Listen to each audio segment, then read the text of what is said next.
Morning guys. Good morning people. Gagawa ko ng ngayon. Magagawa tayo ng belt bag. Ayan guys, magtatay ako ng belt bag.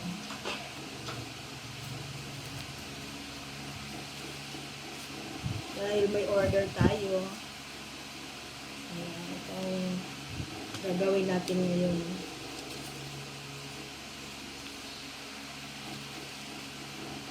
Yan, assemble muna natin yung mga small parts para mamaya bilis na lang tayo at magtuloy-tuloy ang ating pagbubuo. Yan, unahin muna natin pagkabit ang zipper.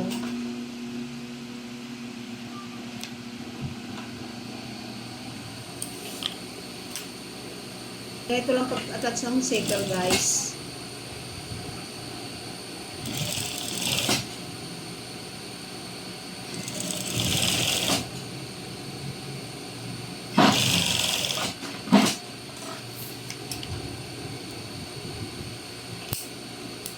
Pag nag-attach ako ng zipper, pinataob ko muna yung zipper para kita ko naman kung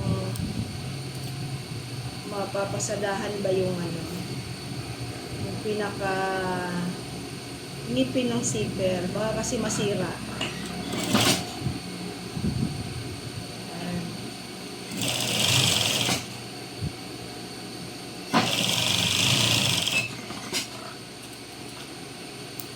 Ito ang pag-attach guys para malinis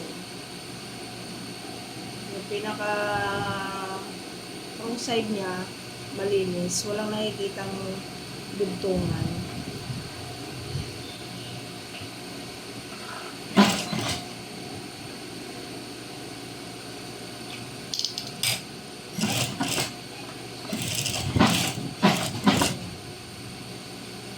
Combination color ito guys. Dahil yung order sa akin ay combination. At ako na daw ang bahala sa kulay. Medyo mahirap din mag-isip ng combination ng design ng color kasi hindi nila magustuhan. So, sabi niya sa akin, ako na daw bahala. Kaya, tingnan natin.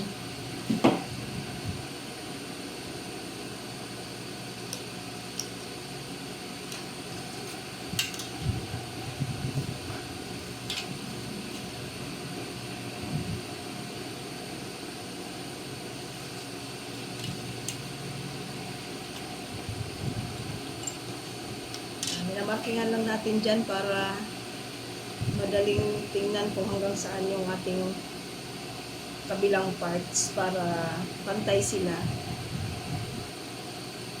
Kasi hindi maganda tingnan guys pag hindi sila nagpapantay.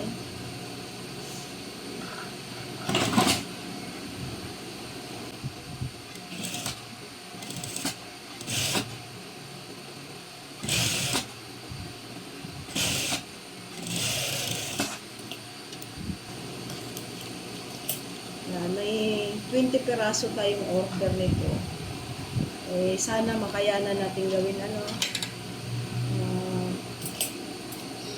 since ako lang kasi ang gumagawa. Kasi isa lang naman ang makina ko sa bahay. Isa lang ang single machine namin. Kaya ako lang talaga ang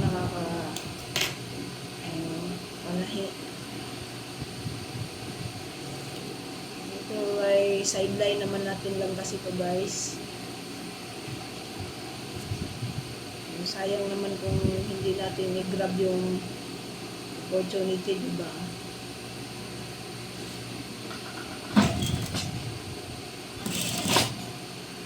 Sayang yung chance na mayroon tayong extra income.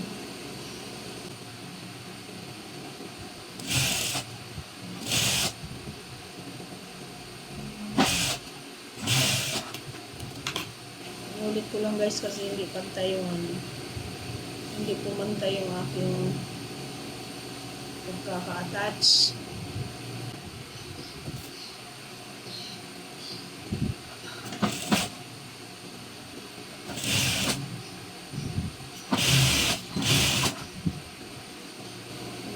Pag hindi ka pa talaga masyadong kabisa sa ganitong gawa guys, mahirap kung sa mahirap, pero pag nakasanayan mo na,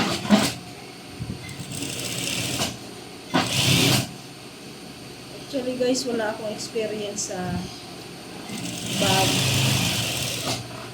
Yan, na-inspired lang ako dun sa kapatid ko na gumagawa. Kasi ang mga ginagawa naman niya ay halos lahat pang babae. Yan, nung pumupunta-punta ako sa kanila dati, natututunan ko. Tingin-tingin lang ako sa ginagawa niya. Then, trial and error. Yun, kahit pa paano.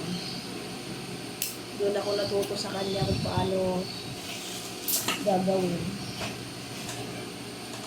Ayan, ilagay na natin yung slider guys. Bawasan lang natin yung pinakangipin ng zipper. Dito sa paglalagay ng slider guys, ito ang para sa akin, ito yung pinaka mahirap sa part na to, paggagawa ng bag. Kasi hindi mo siya pantay na may suot. Ayan, pantay na guys. Yun yung mas madaling masira yung zipper natin. Kasi hindi nga siya pantay. Kaya nagkakaroon ng awang. Mapapansin nyo, madaling bumuka yung mga zipper natin. Yan ang unang nasisira eh.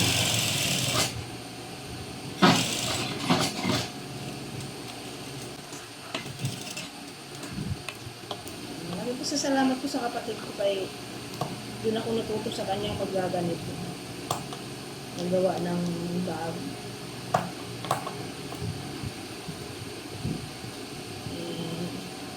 Actually dati, gumagawa na ako nito mga year 2015 ako nag-start, nag-umpisa. Mga pang sariling gamit lang muna. And then, hanggang sa yung aking mga kapitbahay ay nagpapagawa, order, hanggang sa mga katrabaho ko noon, mga nag-order na rin. Yan, yung mga una kong ginawa ay mga mga simpleng bag lang, mga body bag, hanggang sa ayun, nadagdagan ng order. Made to order ako noon. Anong gusto nila. Yun ang ginagawa ko. Ayun, nito lang ulit ako bumalik sa paggawa ng bag kasi ayun, wala na rin akong doon na rin nag-umpisa ng wala na akong magamit na bag. Gumawa ko ng backpack. Then, upload ko sa FB. Tapos yung mga kapitbahay ko rin, yan, sumusuporta naman sila sa akin. Order din ng mga bag. Hanggang sa ngayon, ayan, nagtuloy-tuloy. Tapos yung mga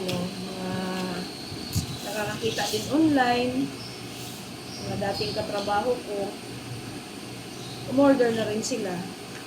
Kaya medyo ginaganahan din naman akong gumawa pa ulit. Ayan, unahin ko muna pag-assemble yung mga maliliit na parts at saka yung sa pinaka-front.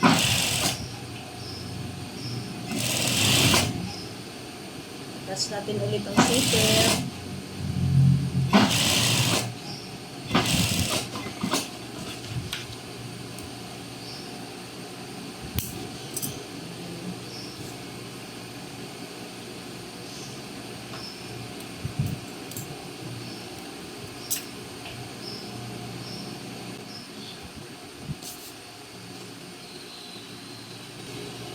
Kailangan lang sa ganito talaga guys, matyaga. Matyaga lang.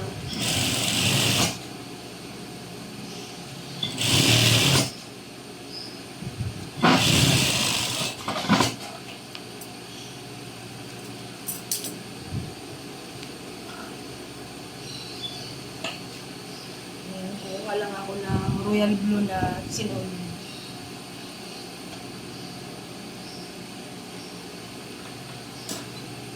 Sana maganda ang kalalabasan nitong combination na ito na guys.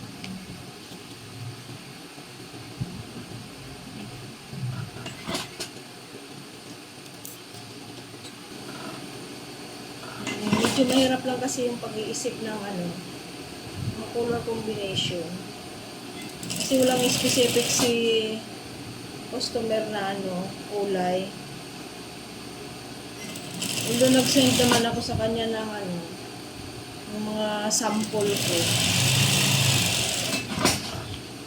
Sabi pa rin niya sa akin, ako nang bahala.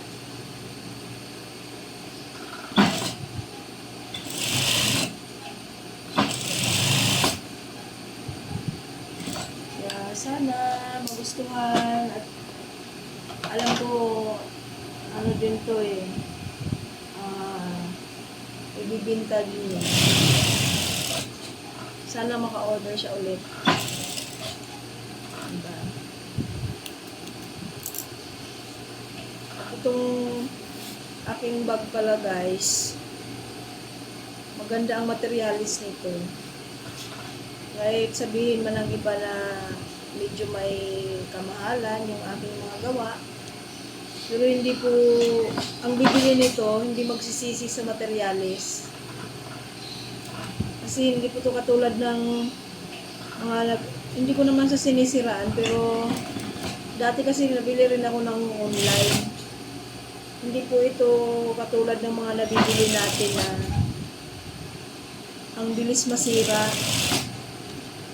Tapos may yon, ipakita ko sa inyo guys.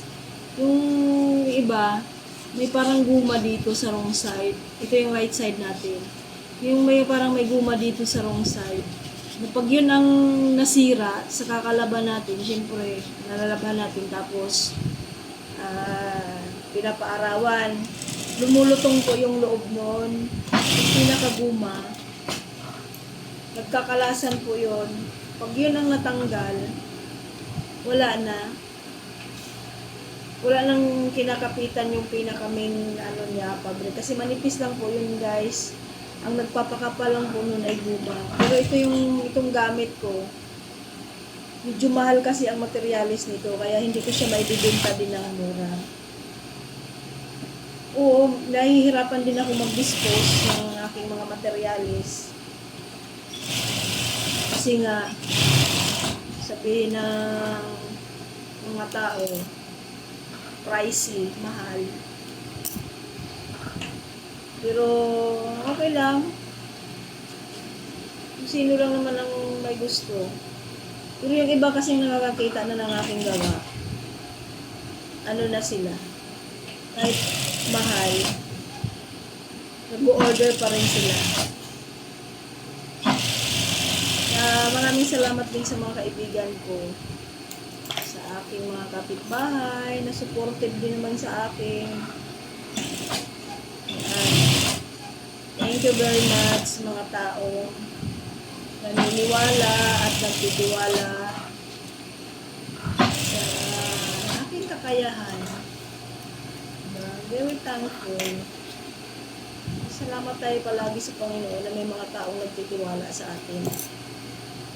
Yan, ganito din. Ganun pa rin ang gagawin natin. Ganun pa rin ang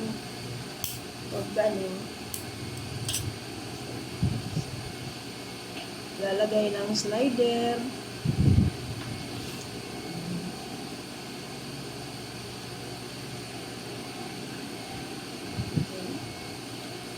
Ito talaga yung pinakamahirap para sa akin.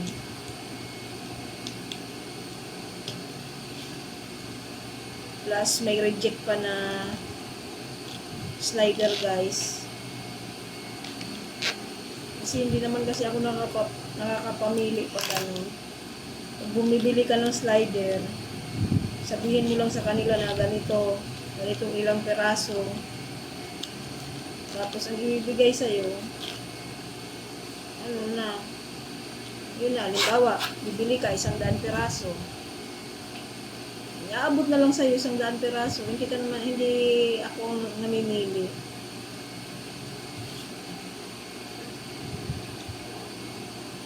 Doon sa una kong binili, meron akong 6 na reject. Di ba guys, sayang din yun. Masulat tayong magawa eh. Ganun talaga. Hindi naman perfecto eh. Kahit ang gawa ko minsan may reject din eh. At gaano kaingat sa pagtatahi guys. May reject at may reject talaga. Kaya sana din, naintindihan din ng mga bumibili na may reject talaga kahit pa paano. Kasi wala namang taong perfecto. I-trim lang natin yung mga gilid-gilid para malinis naman tingnan. Ito materialis ko guys, hindi na kailangan to ng lining pero naglalagay pa rin ako ng lining para malinis kasi tingnan. Kasi pag walang lining, ang daming dugtungan eh. Yan. O, di ba ang linis tingnan? Tapos lagyan pa natin ng isa pang lining.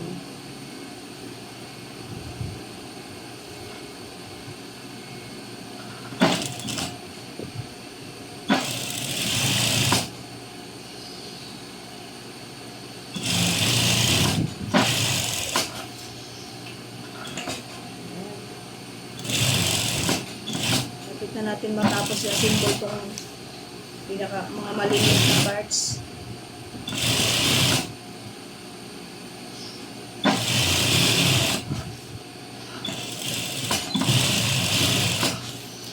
Kayo magsawa sa panonood sa aking mga video. Ayan guys. Kasi itong maliliit sa gilid.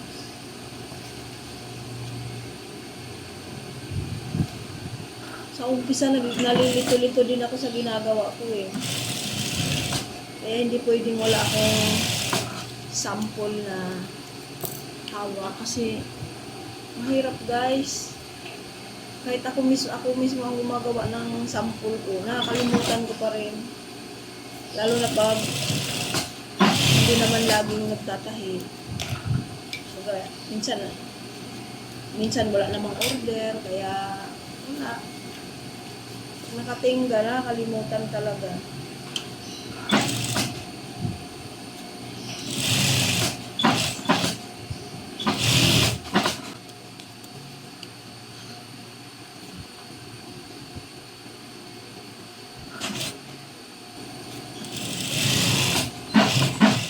Ayan, tuloy-tuloy ko muna ito guys.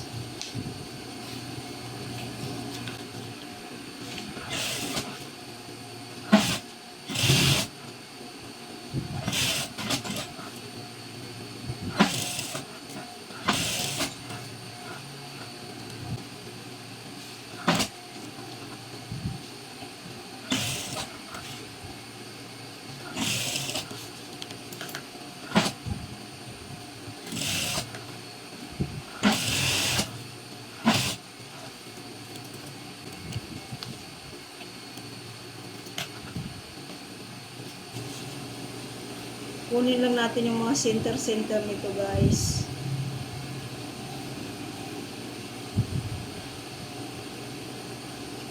Para hindi mahirapan mag-attach.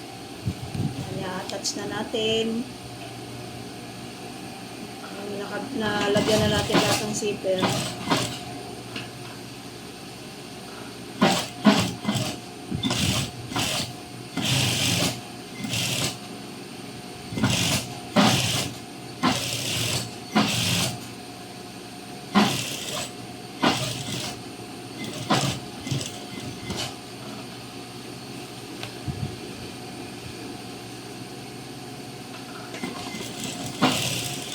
guys, kasyang-kasya siya. Okay. Ito naman, sa bottom.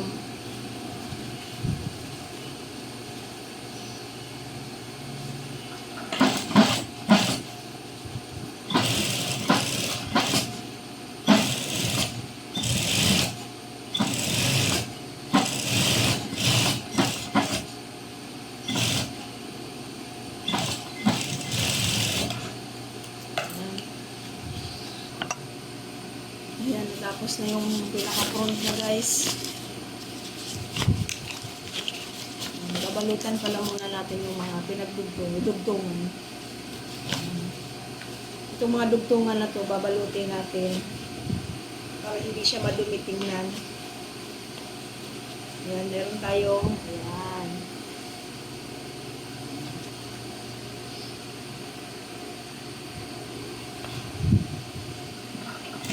Balutin lang natin ng ganyan.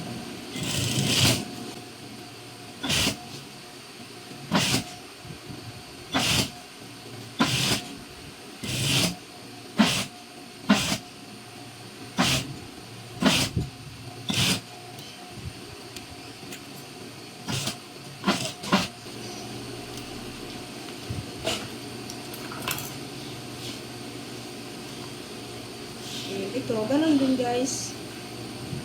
Ulitin lang.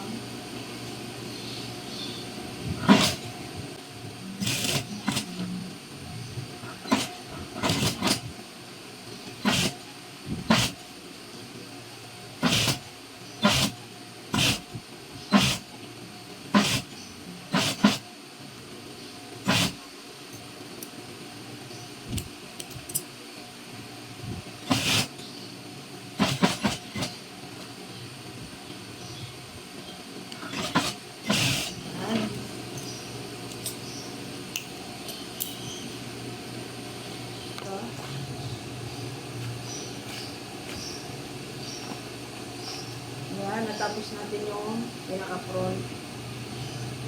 Ito naman, back niya, ang lalagyan natin ng zipper.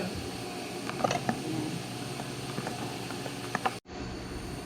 Ayan, kukuhanin lang natin yung center. Ayan, lagi tayong magsusukat guys. Hindi pwedeng tansya-tansya ang paggagawa ng bag. Kailangan insaktuhan yung sukat.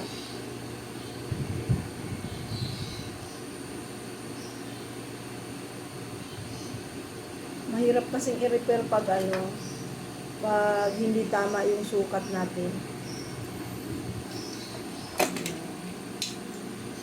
Then, lagyan natin ulit ng sana yung aking zipper.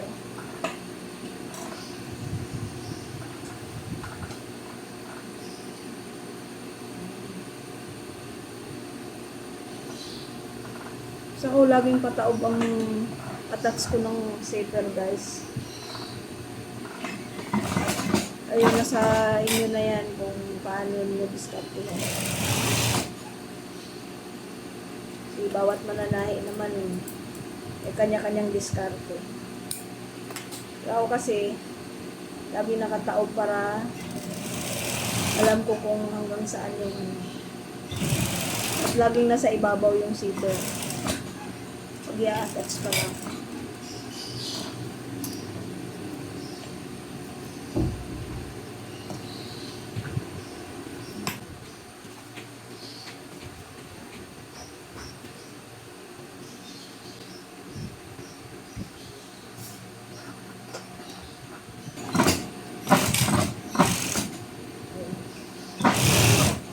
Dito naman, susundan lang natin yung unang tahi. Ayan.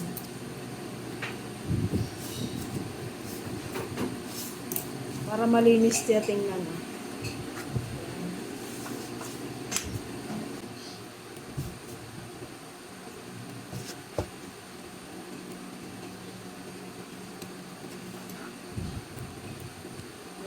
Sa pag-cut naman dito, kailangan hanggang saan yung tahi, hanggang doon lang din yung cut.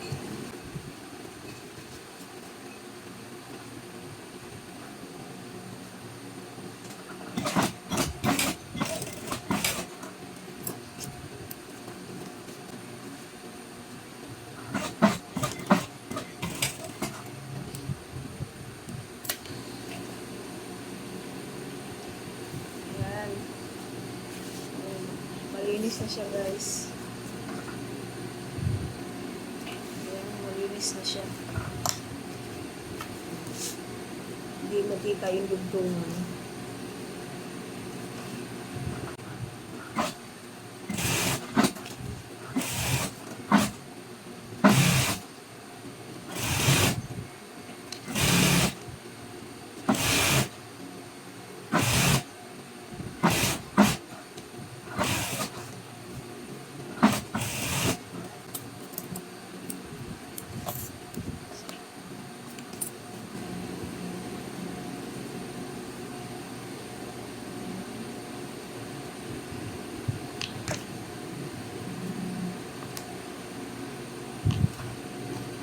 Buuhin na natin.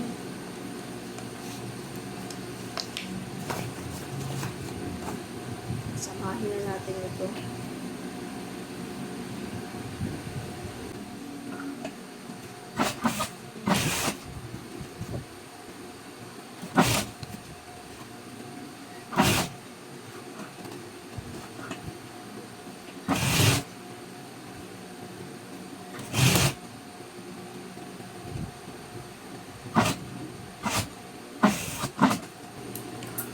And then, yan, liningan din natin.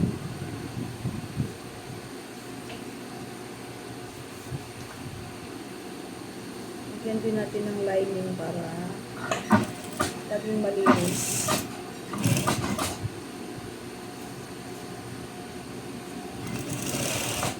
Nakatago yung mga dugtungan.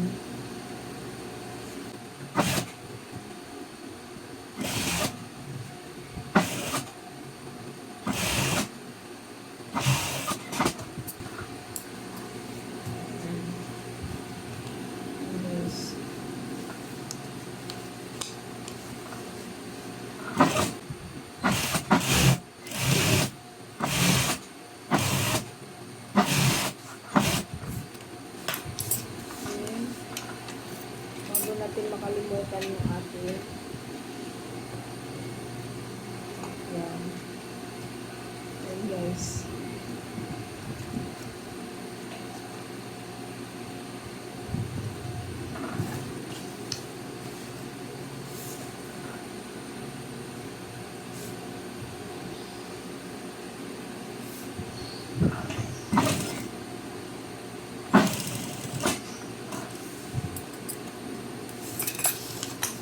Ating mga strap.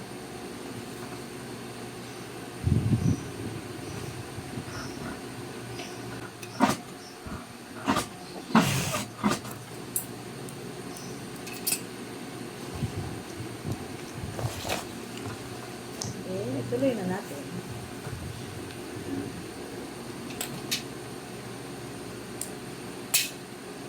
Ipihin lang natin ito. Bigyan lang ng pasada para tumibay.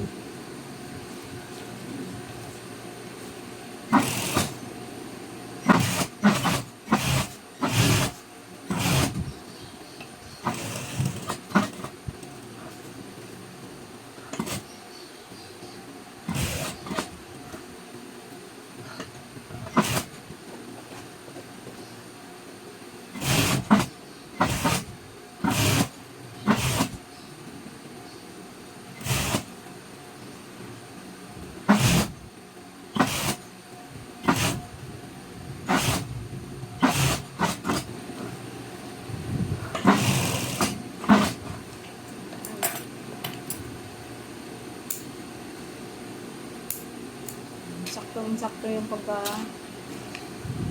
pagka-pattern guys.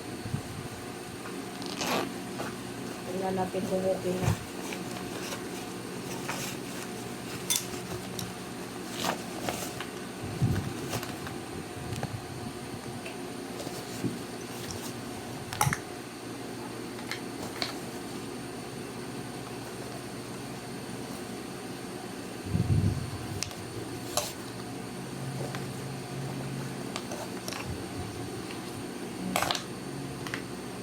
Okay na siya guys. Wala namang pilipit. Walang reject. Kaya goods na ito. Ayan.